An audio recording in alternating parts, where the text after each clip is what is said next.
सर्वप्रथम मर्यादा पुरुषोत्तम भगवान श्रीरामांच्या चरणी नतमस्तक होतो आणि श्रीरामांचं दर्शन घेण्या अगोदर हनुमानाचं दर्शन घेणं आवश्यक आहे.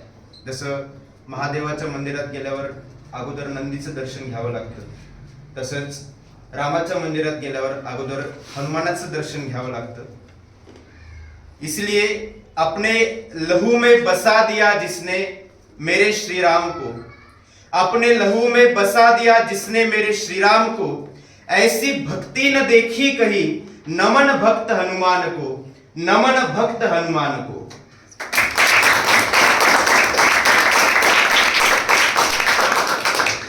रामाय रामभद्राय रामचंद्राय वेदसे, रघुनाथाय नाथाय सीताया पतये नमः. आज ह्या मंगल प्रसंगी 500 वर्षाच्या संघर्षाची गाथा हा दिवस आपल्याला सांगून जातोय. अयोध्या या ठिकाणी भगवान श्रीरामाची भव्य रामललाच्या प्रतिमेची, जी प्रतिमा इथे तुम्हाला दिसत आहे, रामललाच्या मूर्तीची प्राण प्रतिष्ठा 12:29 अभिजित मुहूर्तावर संपन्न झालेली आहे. त्यामुळं एकदा श्रीरामाचा जयघोष झालाच पाहिजे. जय जय श्रीराम, जय श्रीराम, जय जय श्रीराम, जय श्रीराम. आणि आज ह्या ठिकाणी हा दिवस एवढा महत्वपूर्ण का आहे हे समजण्यासाठी आपल्याला थोडे इतिहासाचे पानं पलटावे लागतील, तर ह्या दिवसाचं महत्व आपल्याला समजेल असं मला वाटतं. कारण आजच्या पिढीला फक्त भव्य दिव्य राम मंदिर बघायला मिळतंय, पण गेल्या अनेक पिढ्या त्याच्यासाठी किती संघर्ष करावा लागला, हा दिवस बघण्यासाठी किती जणांनी आपल्या प्राणाची आहुती दिली, हा संघर्ष सुद्धा तुम्हाला माहित पाहिजे. कारण तुमच्या इतिहासाच्या पुस्तकामध्ये हा संघर्ष तुम्हाला सापडणार नाही. त्यामुळे मी भाषणाच्या सुरुवातीलाच म्हणलो की हा 500 वर्षाचा संघर्ष आहे.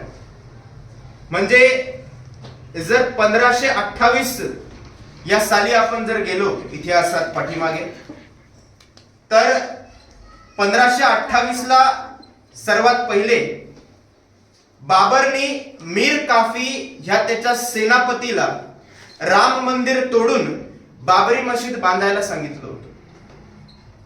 1528 तो दिवस आणि आज 22 जानेवारी 2024 दिवस, हे मधला जो कालावधी ह्यामध्ये गेला, अनेक जणांनी संघर्ष केले, प्राणाचं बलिदान दिलं. त्याचबरोबर राम मंदिर हे फक्त 1528 पासून नाही, तर गेल्या 3000 वर्षापासून सर्वात पहिले भगवान श्रीरामांचे पुत्र कुश यांनी भगवान श्रीरामांचं मंदिर त्या जन्मस्थळावरती बांधलं होतं. ह्याचा उल्लेख इतिहासात, पुराणात आणि रामायणात बघायला मिळतो. त्याचबरोबर 1528 नंतर थोडस पुढे आलं इतिहासात, तर 1717 इसवी सन 1717चा काळ येतो. राजा जयसिंग यांनी सुद्धा प्रयत्न केले की ज्या जागेवर विवादित ढाचा आहे तिथे पूजा करण्यासाठी, रामललाची पूजा करण्यासाठी अनुमती मिळावी. कारण राजा जयसिंग हे मुघलांच्या दरबारामध्ये सेनापती होते, पण तरी देखील ते शक्य झालं नाही. पण त्या दिवशी एक मंदिराजवळून 500 मीटरच्या अंतरावरती रामचबुत्रा बनवला गेला आणि त्या रामचबुत्र्यामध्ये रामललाची पूजा करण्याची परवानगी सर्वप्रथम 1717 मध्ये मिळाली. त्यानंतर थोडं अजून पुढे आलं, एक साधारणतः 100 वर्षानंतर जर आपण पुढे आलो, तर इसवी सन 1813 हिंदू संघटनेकडून सर्वात प्रथम दावा त्या विवादित जागेवरती केला जातो की तिथे रामाचा जन्म तिथेच झालाय आणि जे मुख्य घुमट आहे त्या मुख्य घुमटाच्या तिथे पूजा अर्चना आणि आरती करण्याची परवानगी मिळावी अशा पद्धतीने पहिला दावा 1813 साली हिंदू संघटनेकडून करण्यात आला. त्याच्यानंतर 1838 म्हणजे साधारणतः 20 ते 25 वर्षाच्या कालावधीनंतर एक ब्रिटिश सर्वेयर होता, मोंटोगॉमेरी मार्टिन त्याचं नाव होतं. ब्रिटिश सर्वेयरनी सुद्धा सांगितलं की मशिदीतले जे खांब आहेत ते मंदिरातून घेतलेले आहेत. हे लक्षात ठेवा. थोड्या गोष्टी मला क्लिअर करायच्या अगोदरच, हे जे काही मी बोलतोय सर, हे कोर्टाने दिलेल्या 1045 पानाच्या जजमेंट मधला सारांश इथं लिहून काढलाय. त्याच्यामुळे कोर्टाच्या जजमेंटच्या बाहेर एकही गोष्ट या ठिकाणी बोलल्या जाणार नाही याची खात्री तुम्हाला सर्वप्रथम देतो. त्यानंतर 1855 चा काळ उजाडला. साधारणतः अजून 20 ते 25 वर्ष गेले. 1855 कालखंडामध्ये हिंदूंना मंदिरात प्रवेश करण्याची परवानगी मिळाली नाही, पण त्यानंतर रामचबुत्र्यावर पूजा मात्र चालू होती. रामचबुत्रा साधारणतः 150 फुटाच्या अंतरावरती होता, म्हणजे मुख्य गुंबद जिथे आहे तिथून 150 फुटाच्या अंतरावरती रामचबुत्रा होता. त्याचबरोबर पुढे जर आपण थोडं अजून पुढे गेलो, एक साधारणतः अजून 40 वर्ष जर पुढे गेलो, म्हणजे 1885 साल जेव्हा उजाडतो, तर निर्मोही आखाडा म्हणून एक हिंदू संघटना आहे. तर निर्मोही आखाडाचे जे महंत होते त्यांचं नाव रघुबीर दास. त्यांनी सर्वप्रथम रामचबुत्र्यावरती छत्री लावण्याचा अर्ज कोर्टामध्ये केला, पण दुर्दैवाने तो अर्ज त्यांचा स्वीकारण्यात आला नाही. म्हणजे सर्वात पहिली गोष्ट, निर्मोही आखाड्याने छत्री लावण्याचा दावा केला, फेटाळण्यात आले अर्जी. त्याच्यानंतर 100 साल मध्ये कालावधी गेला. जवळजवळ 100 ते 120 वर्षानंतर 1934 साली अयोध्येत मशिदीची एक भिंत तुटली. भिंत तुटल्यानंतर काही थोड्या काळानंतर परत त्या भिंतीला बांधण्यात आलं. त्याचबरोबर मग आणखी एक साधारणतः 20 वर्ष पुढे काळ लोटला आणि 1949 चा दिवस उजाडला. तारीख सुद्धा मी लिहून आणलेली येते. 23 डिसेंबर 1949 चा तो दिवस, ज्या दिवशी सकाळी मशिदीच्या मुख्य गुंबदामधून पूजा अर्चना करण्याचा आवाज येऊ लागला आणि हिंदू संघटनेने दावा ठोकला की तिथे रामलल्लाची मूर्ती प्रकट झालेली आहे. 23 डिसेंबर 1949 तिथे सिक्युरिटी म्हणून एक मुसलमान सिक्युरिटी गार्ड तिथे होता. त्यांनी सुद्धा सांगितलं की इथे रामलल्लाची मूर्ती अचानक प्रकट झाली. तो सुद्धा भयभीत झाला आणि त्यांनी बोललेले उद्गार अजून सुद्धा तिथं ज्या परिसरामध्ये पाटी लावलेली आहे सर, त्या पाटीवरती त्यांनी बोललेले उद्गार लिहिलेले आहेत. ही गोष्ट आहे 23 डिसेंबर 1949 सकाळची वेळ. पूजेचा आवाज यायला लागला. सर्वकडे वार्ता पसरली की तिथे रामलल्लाची मूर्ती प्रकट झालेली आहे. आणि मग तिथून हिंदूंच्या मनामध्ये ज्वाला पेटून उठली की प्रत्येक हिंदूला तिथे पूजा आरती करण्याचा अधिकार असायलाच पाहिजे. आणि मी परत सांगतो, कोर्टाच्या जजमेंटच्या बाहेर ह्याच्यात एकही अक्षर सापडणार नाही. हे जेवढं काही मी बोलतोय. नंतर जवाहरलाल नेहरू यांनी के नायर, तिथलचे मुख्यमंत्री होते उत्तर प्रदेशचे, यांना आदेश दिले की ती मूर्ती तिथून हटवावी आणि पूर्ववत जशी स्थिती आहे तशी करावी. पण एवढा विषम परिस्थितीमध्ये ती मूर्ती तिथून हटवण्यासाठी कुठलाही पंडित तयार झालेला नव्हता. कारण की मूर्ती हटवण्यासाठी एक विधी विधान करून त्या मूर्तीला दुसऱ्या जागेवरती स्थापित करण्यात येतो, पण कुठलाही पंडित तयार झाला नाही. के नायरने जवाहरलाल नेहरूंना उत्तर दिलं की कुठलाही पंडित मूर्ती विस्थापित करण्यासाठी तयार होत नाहीये, त्याच्यामुळे ते शक्य होणार नाही. 3 दिवसानंतर जवाहरलाल नेहरूकडनं परत एक पत्र आलं के नायरला की तुम्ही परत तिथून मूर्ती काढा आणि जसं पूर्व स्थिती आहे तशी ठेवा. पण के नायरनी त्याच्या उत्तरामध्ये स्वतःचा राजीनामा पाठवला आणि त्या राजीनाम्यासोबत एक गोष्ट पाठवली की त्या मूर्तीच्या आजूबाजूचा जो परिसर आहे, छोटासा गाभारा, त्या गाभाऱ्याच्या आजूबाजूला जाळी लावून द्या, म्हणजे ना तर तिथं हिंदू प्रवेश करू शकतील आणि पूजा करू शकतील, ना तर मुसलमान प्रवेश आणि पूजा करू शकतील. असा आदेश आणि राजीनामा पाठवला. जवाहरलाल नेहरूंना ते आवडलं, जाळी लावण्याचं जी गोष्ट आहे ती आवडली आणि जो राजीनामा के नायर यांनी पाठवला होता तो स्वीकार करण्यात आला नाही. मग जवळजवळ 12 दिवसांनी त्याला त्या जागेला लॉक लावण्यात आला, सील केलं गेलं गव्हर्नमेंट कडनं. आणि नंतर 1 वर्षानंतर साधारणतः 5 जानेवारी 1950 म्हणजे साधारणतः 1 वर्षानंतर महंत रामचंद्र दास यांनी फैजाबाद कोर्टमध्ये, आज जिल्हा अयोध्या नावाने आहे, त्या काळी अयोध्या हा जिल्हा फैजाबाद नावाने ओळखला जायचा. फैजाबाद कोर्टमध्ये त्यांनी परत एक अर्ज टाकला, एक केस टाकली की राईट टू वर्शिप, म्हणजे भारताच्या संविधानानुसार प्रत्येकाला आपल्या धर्मस्थळावरती जाऊन आपली पूजा अर्चना, आपलं विधिविधान आणि आपल्या पद्धतीने आपला धर्म फॉलो करण्याची अधिकार आहे. त्याला आपण राईट टू वर्शिप म्हणतो. That is the fundamental right. तुम्ही जन्माला आल्यापासून तुम्हाला तो राईट मिळतो, उसको हम फंडामेंटल राईट बोलते हैं. तर अशा पद्धतीने महंत रामचंद्र दास यांनी परत अर्ज दाखल केला, केस फाईल केली. त्याच्यानंतर परत साधारणतः 9 वर्षाच्या कालावधीनंतर म्हणजे 1959 ह्या कालावधीमध्ये परत निर्मोही आखाड्याने केस केली की तिथे आम्हाला पूजा करण्याचा अधिकार मिळावा. लक्षात घ्या, 1528 पासून कहाणी सुरू झाली आहे. साल दर साल काय काय गोष्टी होत आहेत इतंभूतपणे माहिती मी सांगतोय. शक्य झालं तर लक्षात ठेवा आणि इतरांना सांगण्यासाठी सुद्धा तुम्हाला ही माहिती कामाला येईल. आणि ह्याला भारतात कुणीही विरोध करू शकत नाही, कारण की सुप्रीम कोर्टाच्या 1045 पानाच्या जजमेंट मधून हा संदर्भ घेऊन हे सगळ्या गोष्टी इथे नमूद केलेल्या आहेत.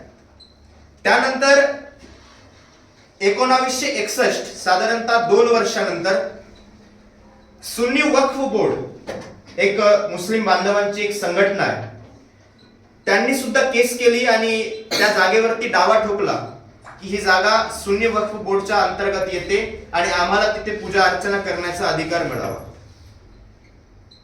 नंतर 1985 ची साल उजाडली. जवळजवळ साधारणतः परत 20 ते 25 वर्ष लुटला गेले. 1985 मध्ये सर्वात मोठ्या संघटनेचा तिथे सुरुवात झाली. विश्व हिंदू परिषदने परत एक केस फाईल केली. विश्व हिंदू परिषद सोबत राष्ट्रीय स्वयंसेवक संघ RSS ज्याला आपण म्हणतो आणि त्याचबरोबर भारतीय जनता पार्टी, या तिन्ही पार्टींनी मिळून 1985 साली तिथे परत कोर्टात अर्ज केला आणि केस दाखल केली. लक्षात घ्या, साधारणतः 1 वर्षानंतर 1986 साली शहाबानो केस झाली. शहाबानो केस अंतर्गत सुप्रीम कोर्टाने निकाल दिला की शहाबानोला गुजारा भत्ता मिळावा घटस्फोट झाल्यानंतर. पण राजीव गांधींनी निर्णय बदलला आणि गुजारा भत्ता मिळवण्याचे जे आदेश कोर्टाने दिले होते त्याच्या विरोधात एक विधेयक पास केलं आणि मुस्लिमांना खुश करण्यासाठी त्यांनी परत शहाबानोला तसंच वाऱ्यावरती सोडलं आणि सुप्रीम कोर्टाच्या आदेशानुसार तशी गोष्टी झाल्या नाही. त्याचबरोबर हिंदूंना खुश करण्यासाठी राजीव गांधींनी त्या राम मंदिराला जे जाळी लावली होती 1949 साली 50 साली, ती जाळी राजीव गांधींनी परत खोलली, तिथलचा लॉक उघडला आणि हिंदूंसाठी परत प्रवेश आणि दर्शनासाठी तिथे परवानगी दिली. आणि त्याच कालावधीमध्ये म्हणजे 1986 च्या कालावधीमध्ये तिथे परत शिलान्यास झाला होता. जो शिलान्यास आता होतोय हा 1986 मध्ये अगोदर होऊन गेलाय. आता हा दुसरी वेळ आहे, पण तेव्हा राम मंदिर बनलं नाही. लक्षात घ्या. आता थोडंसं अजून पुढे येऊ आपण. 6 फेब्रुवारी 1986 साली बाबरी मशीद ऍक्शन कमिटी स्थापन करण्यात आली मुस्लिम बांधवांकडनं. त्याच्यामध्ये त्याच कालखंडामध्ये आदरणीय वरिष्ठ नेते लालकृष्ण अडवाणी यांनी सोमनाथ ते अयोध्या रथयात्रा काढली. जवळजवळ 10,000 किलोमीटरची रथयात्रा होती आणि ती रथयात्रा त्या अयोध्येपर्यंत पोहोचणार तोपर्यंत अयोध्येची स्थिती थोडीशी बिघडलेली होती. लोक लाखोच्या संख्येने तिथे कारसेवक जमा झालेले होते.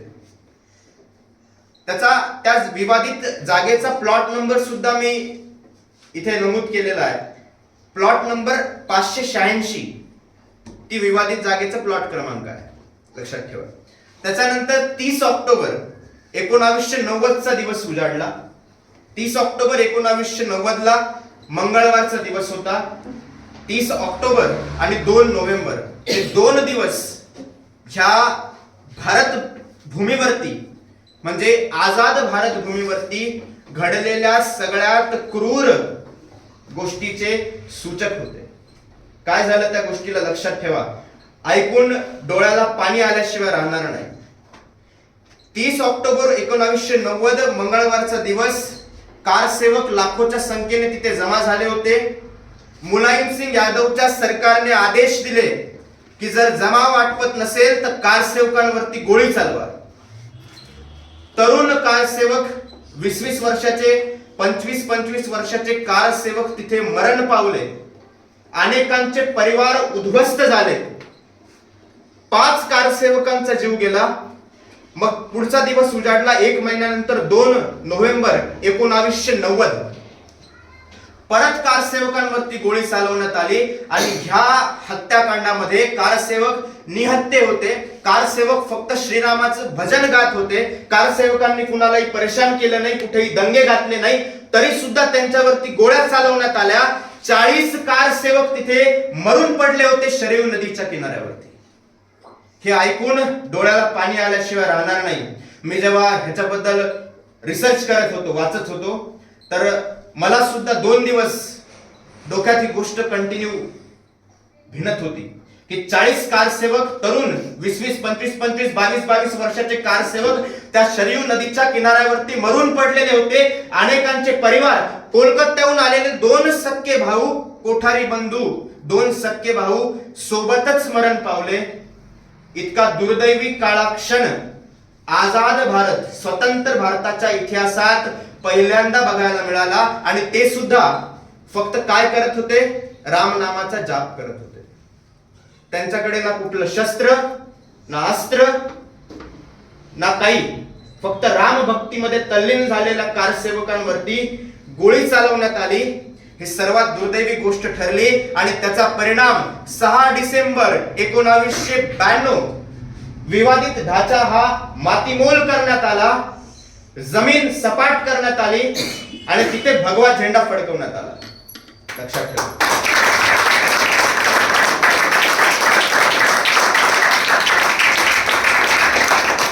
एकोणीसशे 92 ला काय झालं फारसं सांगण्याची आवश्यकता नाही. जे खरं होतं ते बाहेर आलं, जे खोटं होतं ते जमिनीमध्ये मिळून गेलं.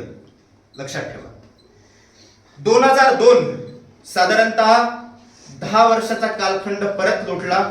2002 राम जन्मभूमी केस फैजाबाद कोर्टापासून अलाहाबाद कोर्टामध्ये ट्रान्सफर करण्यात आली.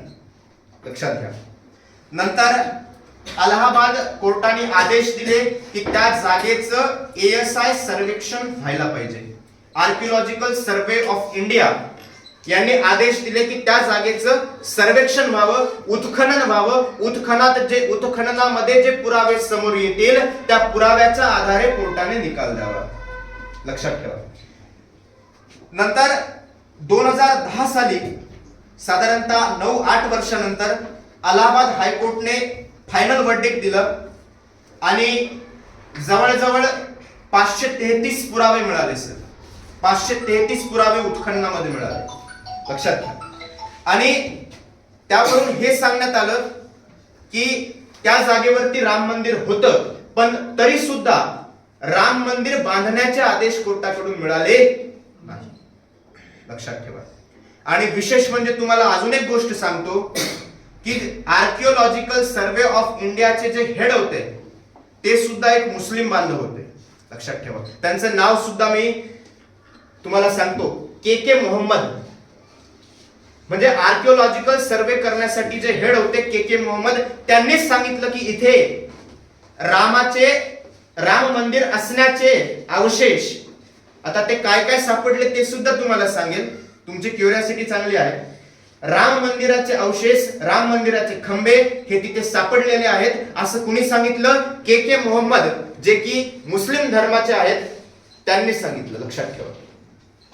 आणि आता ही केस थोडी रेंगाळत चालली होती 2010 पासून पुढे, आणि 2016 साली भारतीय जनता पार्टीचे वरिष्ठ नेता सुब्रमण्यम स्वामी यांनी एक केस फाईल केली. आणि सुब्रमण्यम स्वामी हा साधा माणूस नाही बरं का, वरिष्ठ वकील, भारतीय कायदे संहितेचं संपूर्ण ज्ञान असलेला वकील आणि खूप वरिष्ठ नेता आहे. त्यांनी केस फाईल केली.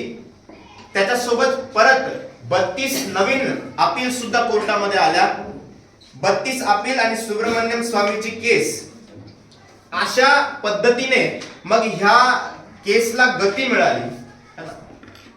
मग ASIच्या सर्वेक्षणानुसार जवळजवळ 533 पुरावे राम मंदिर असल्याचे सापडले, आणि ते देखील कुणी दिले?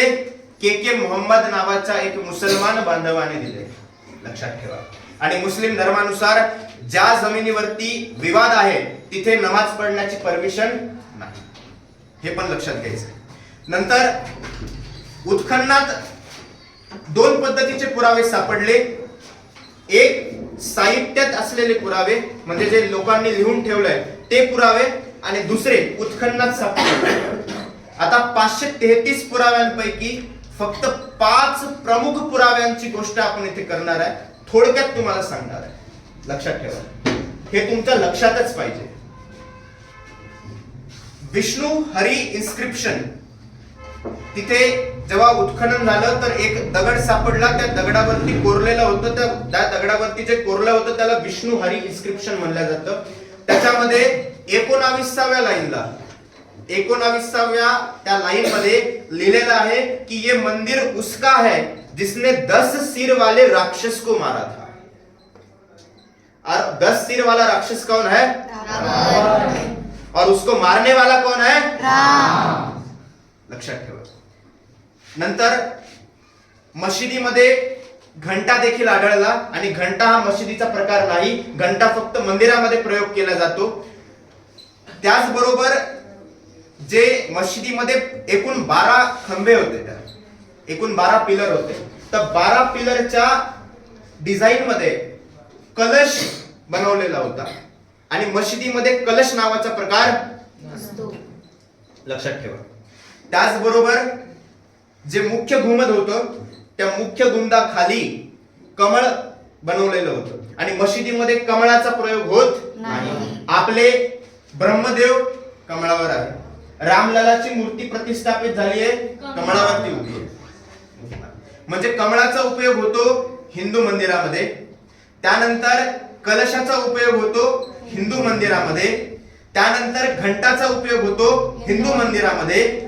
आणि विष्णू हरी इन्स्क्रिप्शन मध्ये तर पूर्णपणे सांगितलंच आहे, जिसने 10 सिर वाले राक्षस को मारा था उसका ये मंदिर है. आणि 5वा पुरावा उत्खननातला, तसे 533 पुरावे आहेत बरं का, याच्यातले फक्त 5 आणलेत तुमच्यासाठी. 5वा पुरावा ते गुंडाचं जे मुख्य गेट होतं त्या गेट वरतीच कोरलेलं आहे सर, की श्रीराम जन्मभूमी मंदिर त्या गेट वरतीच कोरलेलं आहे. लक्षात ठेवा. ह्याच्यापेक्षा जास्त पुरावे बघण्याची गरज, मी तर म्हणतो हे 5च पुरावे हे सिद्ध करण्यासाठी पुरेसे आहे की तिथे राम मंदिरच होतं, आणि 533 पुराव्यांचा अभ्यास करण्याची सुद्धा आवश्यकता नाही. लक्षात ठेवा. हे साहित्यिक पुरावे अजून तुम्हाला 5 पुरावे साहित्यिक सुद्धा सांगतो, जे की आपल्या स्कल्पचर्स मध्ये लिहिलेले आहेत. लक्षात ठेवा. गुरु नानक, शिखांचे गुरु, त्यांची बायोग्राफी आहे, त्यांचं जीवन चरित्र आहे. त्यांच्या जीवन चरित्राचं नाव आहे जन्म साखी. काय नाव आहे त्यांच्या जीवन चरित्राचं? जन्म साखी. त्या जीवन चरित्रामध्ये गुरु नानक त्यांचा मर्दाना नावाचा शिष्य आहे. काय नाव आहे त्यांच्या शिष्याचं? मर्दाना नावाच्या शिष्याला सांगतात की इसवी सन 1500 मध्ये मी अयोध्येला गेलो, शरयू नदीमध्ये स्नान केलं आणि श्रीराम जन्मभूमीच्या मंदिरामध्ये दर्शन घेतलं. हे कुणाच्या बायोग्राफी मध्ये लिहिलेलं आहे? गुरु नानकांच्या बायोग्राफी मध्ये लिहिलेलं आहे. कधीची गोष्ट आहे? इसवी सन 1500 ची गोष्ट आहे. गुरु नानक खोटं लिहितील का? वाटतं का तुम्हाला असं? अरे वाटतं का? लक्षात ठेवा. त्याच्यानंतर साहित्यिक पुराव्यामधली दुसरी गोष्ट, तुलसीदास ज्यांनी रामचरितमानसची रचना केली, त्यांचंच रामायण आज आपण वाचतो, बोलतो, गातो आणि आपल्या स्मरणात देखील आहे. त्यांनी सुद्धा त्याच्यावर तुलसीदासावरती मी एक दोहा तुम्हाला सांगू इच्छितो. खूप सुंदर आहे बरं का. तुलसी तुलसी सब कहे, तुलसी बन की घास.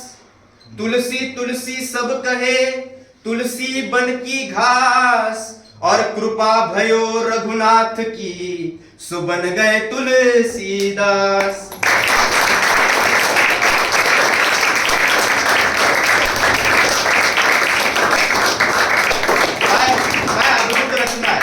किती अद्भुत रचना आहे, तुलसीदासाने लिहिलेली रचना लक्षात. आणि खूप सुंदर वाटली म्हणून मी टाकली. तर तुम्हाला पाठच होती पण तरी सुद्धा मी लिहिली याच्यात लक्षात.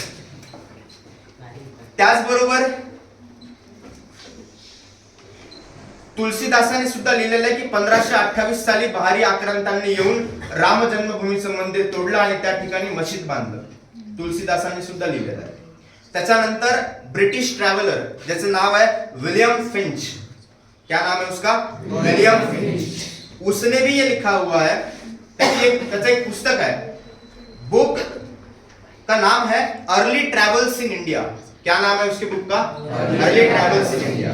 त्याच्यामध्ये सुद्धा 1583 ते 1619 दरम्यान त्यांनी पुस्तक लिहिलं आहे सर, ब्रिटिश ट्रॅव्हलरनी. लक्षात घ्या. म्हणजे असं नाही की फक्त आपण हिंदू इतिहासकारांचेच पुरावे अभ्यासतोय, ब्रिटिशांचे आणि मुघलांचे सुद्धा पुरावे याच्यामध्ये आहेत.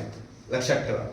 त्याने सुद्धा लिहिलं की 1604 जेव्हा तो अयोध्येला व्हिजिट करण्यासाठी गेला होता, तिथे राम मंदिराचे अवशेष त्याला बाबरी मशिदीजवळ दिसले.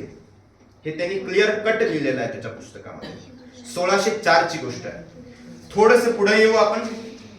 थोडक्यात तुम्हाला दोन पुरावे अजून सांगतो. ब्रिटिश गव्हर्नमेंटचं ऑफिशियल डॉक्युमेंट सुद्धा याच्यासाठी पुरावा आहे. 1877 साली ब्रिटिश गव्हर्नमेंट कडून जे आर्किओलॉजिकल सर्वे ऑफ इंडिया नावाचं डिपार्टमेंट होतं, त्याचे चीफ अलेक्झांडर नावाचे एक व्यक्ती होते. त्यांनी सुद्धा हे सांगितलंय की उत्खननानुसार तिथे राम मंदिरच होतं. लक्षात ठेवा. ब्रिटिशांचे दोन पुरावे आहेत, गुरु नानकांचा एक, तुलसीदासाचा एक, असे शेकडो पुरावे आहेत. सांगायला फक्त तुम्हाला मी 4 ते 5 सांगतोय. लक्षात ठेवा. आणि अजून एक गोष्ट, आता हे ऐकून तुम्हाला आश्चर्य झाल्याशिवाय राहणार नाही की औरंगजेबाची मुलगी 1707 ची गोष्ट आहे. कधीची गोष्ट आहे बेटा? 1707. औरंगजेबाच्या मुलीने असे आदेश दिले की हिंदूंवरती धार्मिक गोष्टीसाठी, धार्मिक यात्रेसाठी लागणारा जो कर आहे त्याला प्रचंड प्रमाणामध्ये वाढवा आणि त्याचप्रमाणे हिंदूंची मूर्ती पूजा थांबवा. जशा पद्धतीने काशीमधलं विश्वनाथाचं मंदिर, जशा पद्धतीने मथुरेतलं कृष्णाचं मंदिर आणि जशा पद्धतीने अयोध्याचं रामाचं मंदिर तोडलं, तशाच पद्धतीने यांची मूर्ती पूजा सुद्धा रोखल्या गेली पाहिजे, असे आदेश औरंगजेबाच्या मुलीने दिलेले आहेत. आणि त्याचं पूर्णपणे पत्र इतिहासामध्ये इत्थंभूत उपलब्ध आहे. लक्षात ठेवा. हे सत्य तुम्हाला माहित होणं आवश्यक आहे. आणि तुमच्या पुस्तकापर्यंत हा इतिहास यायला खूप वेळ लागेल. येईल का नाही याची सुद्धा खात्री नाही. पण तुमच्या इतिहासाच्या पुस्तकामध्ये जरी नसलं तरी तुमच्या मनाच्या पानावरती हे ज्या गोष्टी मी सांगतो या कोरलेल्या असल्या पाहिजे. लक्षात ठेवा. और बाबर के ऊपर एक और 3 लाइन मैंने यहां पर लिखी है. बाबर तेरे छाती पर चढ़कर भगवा लहराया है, बाबर तेरे छाती पर चढ़कर भगवा लहराया है, सौगंध राम की खाई थी, आंख उठाकर देख मंदिर वही बनाया है।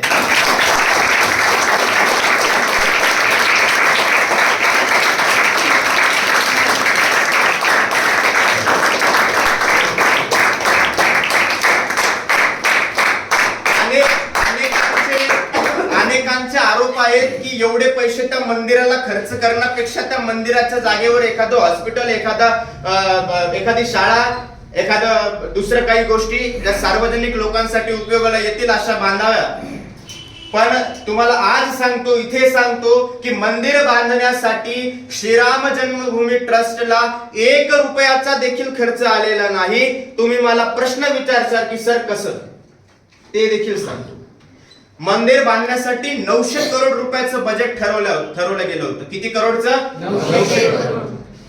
आणि भारतभूमीच्या जागृत हिंदूंनी जे दान दिलं ते दान 3500 करोड रुपये जमा झाले. किती जमा झालं? 3500 करोड. म्हणजे जेवढं मंदिराचं बजेट होतं त्याच्या जवळजवळ 4 पट पैसे जमा झाले सर. 4 पट, लक्षात ठेवा. मग श्रीराम जन्मभूमि ट्रस्ट ने थोड़ा सा दिमाग लगाया और जो 3500 करोड़ रुपए जमा हुए थे उसको 3 बैंक में गिरवी रख दिया, यानी कि एसबीआई, बैंक ऑफ बड़ौदा और पंजाब नेशनल बैंक. और तीनों बैंक में वो पैसे रखने के बाद उसके ऊपर जो ब्याज आया, त्याच्यावरती जे व्याज आलं त्या व्याजाच्या पैशातून मंदिर बांधलेलं आहे. म्हणजे खिशातून 1 रुपया सुद्धा नाही.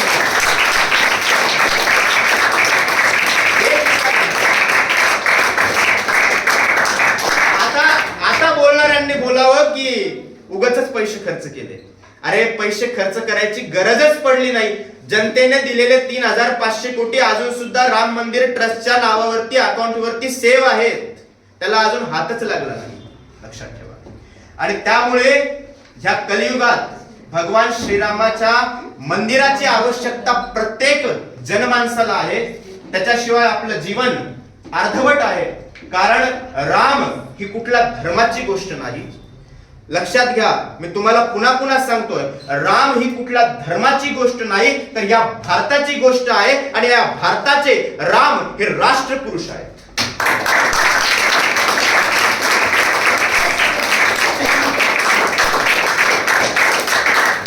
अगदी थोडक्यात मी भाषण संपवणार आहे. राम मंदिराचे एक साधारणतः 4 ते 5 वैशिष्ट्य तुम्हाला सांगतो. राम मंदिरामध्ये सर्वप्रथम जिथून तुम्ही मंदिरात एंट्री करसाल तर 32 पायऱ्या चढून तुम्हाला जायचंय. 32 पायऱ्या चढल्यानंतर समोर सिंहद्वार येईल, जे की मुख्य द्वार आहे राम मंदिराचं. सिंहद्वारातून मध्ये प्रवेश केल्यावरती सर्वात पहिले नृत्य मंडपात प्रवेश होईल, नंतर रंगमंडपात प्रवेश होईल, नंतर सभा मंडप आणि नंतर प्रार्थना मंडप आणि त्याचबरोबर कीर्तन मंडप सुद्धा त्या ठिकाणी आहे. आणि राम मंदिर हे भारतात जवळजवळ मंदिर बनवण्याच्या 13 शैली आहेत. किती आहे? 13 शैलीपैकी नागा शैलीमध्ये राम मंदिर बांधण्यात आलेलं आहे. तुम्हाला माहित पाहिजे, प्रत्येक हिंदूला, भारतात राहणाऱ्या प्रत्येक व्यक्तीला राम मंदिराचे वैशिष्ट्य आणि राम जन्मभूमीचा इतिहास माहीतच पाहिजे. नंतर मूर्तीचे देखील काही वैशिष्ट्य आहे. ती मूर्ती आपल्या ठिकाणी या समोर तुम्ही बघू शकता. मूर्तीची हाईट 51 इंच आहे. साधारणतः 4.5 फुटाची मूर्ती आहे. आणि मूर्तीचं वजन जवळजवळ 200 टन आहे. किती टन आहे? 200 टन. त्याचबरोबर मूर्तीच्या उजव्या हाताला साधारणतः या ठिकाणी हनुमानाचं चित्र कोरलेलं आहे. हनुमानाची मूर्ती आहे. मूर्तीच्या डाव्या हाताला गरुड भगवानची मूर्ती आहे. त्याचबरोबर गणेश, नंतर ओम, नंतर स्वास्तिक, चक्र, गदा आणि शंखाची देखील मूर्ती त्या ठिकाणी आहे. लक्षात ठेवा. आणि मुहूर्ताबद्दल तर तुम्हाला मी अगोदरच सांगितलं की प्राण प्रतिष्ठा मुहूर्त हे 12:29:08. किती? 12:29:08. 22 जानेवारी 2024 ते 12:30 हे मृगशिरा नक्षत्र आहे. त्याचबरोबर अभिजित मुहूर्त आहे आणि पंडित गणेश्वर यांनी हा मुहूर्त काढलेला आहे. लक्षात ठेवा. म्हणजे 1528 पासन ते 2022 जानेवारी 2024 पर्यंत आपण इतिहासाची पूर्ण यात्रा करून इथपर्यंत आलेलो आहोत. त्याच्यामुळे रामाचा इतिहास आणि राम जन्मभूमीचा 500 वर्षाचा संघर्ष तुम्हाला अभ्यासाची आवश्यकताच आहे. त्याच्यामुळे आज भव्य दिव्य असं मंदिर साकारलेलं आहे. एवढा दिवस म्हणल्या जायचं की बनाएंगे मंदिर, अब हम बोल रहे हैं कि बन रहा है मंदिर, बन गया है मंदिर.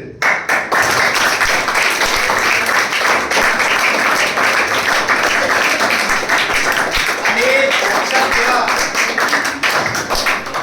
2019 सुप्रीम कोर्टचं जजमेंट येण्या अगोदर ह्या सर्व गोष्टी बोलण्यासाठी सुद्धा चोरी होती. तुम्हाला माहित असेल, ह्या सर्व गोष्टी बोलण्यासाठी सुद्धा चोरी होती. पर आज हम डंके की चोट पर ये कह सकते हैं कि सुप्रीम कोर्ट के 1045 पन्नों में जो लिखा है वही सच है और मंदिर वहीं पर ही बन रहा है. ध्यान रखो, ये आपकी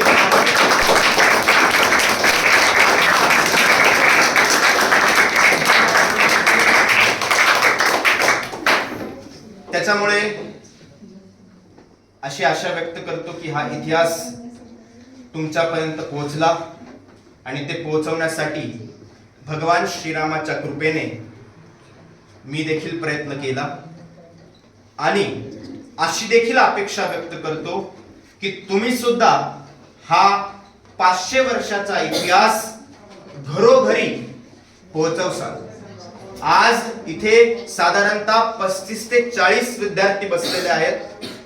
प्रत्येकाच्या घरी 5 जरी कुटुंबीय धरले तरी 35 गुणिले 5 साधारणतः 150 लोकांपर्यंत पोहोचेल. 150 लोक आणखी 5 व्यक्तींना सांगतील.